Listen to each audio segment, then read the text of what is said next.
I'm David Hernandez from the University of Vigo, and in this presentation I will elaborate on the nature of collective nouns in English and the interest for the study of Concord.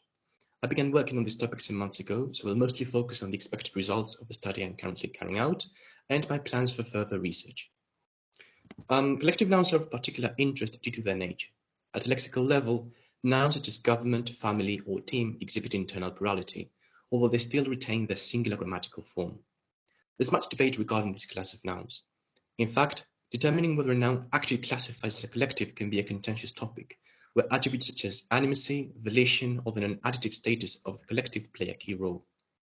However, the most remarkable feature is that some of them license both plural and singular agreement with verbs and pronouns.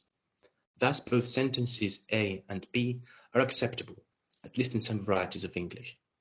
The traditional explanation for this phenomenon has been that singular agreement exemplifies a holistic reading of the collective, a depiction of the noun as a unit, whereas the plural highlights a distributive interpretation of the noun and is an instance of what's known as semantic or notional agreement. However, research has proven that agreement with collective nouns is a much more complex phenomenon. For example, pronominal agreement is much more likely to favor the plural than verbal agreement, a trend in line with the agreement hierarchy put forward by Corbett, where elements to the right are more likely to favor semantic agreement, and in our case, plural number, than those on the left. In addition, in the case of collective nouns, element in attributive position cannot agree semantically with the noun, as in sentence C. Taking all of this into account, my research focuses on the evolution of the verbal agreement patterns of collectives in recent diachrony. In particular, I'm interested in tracing the development of verbal agreement with a series of collectives that show a high degree of variation over the last 30 years, in order to determine whether there's been a shift to a specific verbal form, or they still retain a high degree of alternation between the singular and plural number forms of the agreeing verb. Therefore, my research questions are: have the agreement patterns of collective nouns changed in recent times? Could semantic and syntactic predictors explain the number alternation of the verb? And finally, do different groups of speakers show preference for one specific form or another? Now, in order to do this, I've decided to conduct a corpus-based study with data from BNC 1994 and BNC 2014. There are three reasons why I decided to work with this corpora. First, they represent British English, the variety where semantic verbal agreement with collectives, that is, in the plural form, is more likely to be attested, as it's been shown by previous studies such as Levin, 2001, and Hund, 2009.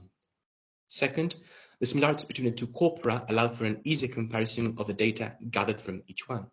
And finally, this would be the first study on agreement with collectives to use data from the BNC 2014, thus providing an accurate picture of the current state of the phenomenon. Prior research on this topic has focused on a variety of aspects, but this study in particular is built primarily on the findings of four main references.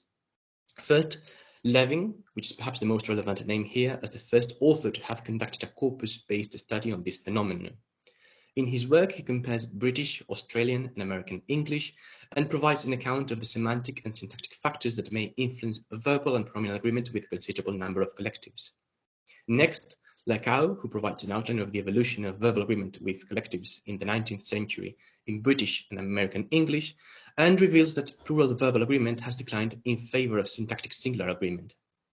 Fernandez Pena proposes a predictor-based account of the agreement patterns of collective nouns followed by an off complement.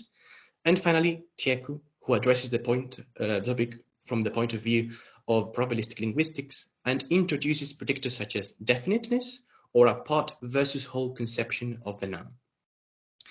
Following all these sources, I decided to compile a list of possible syntactic, semantic, and social linguistic predictors that may explain in part verbal agreement with these nouns. And all of this has been done in order to carry out a comprehensive statistical analysis of the data. First, we have morphosyntactic and semantic predictors. These include, for example, different types of distance between the collective and the verb. These can be measured on the basis of the number of words between the two elements or the presence of intervening constituents between them.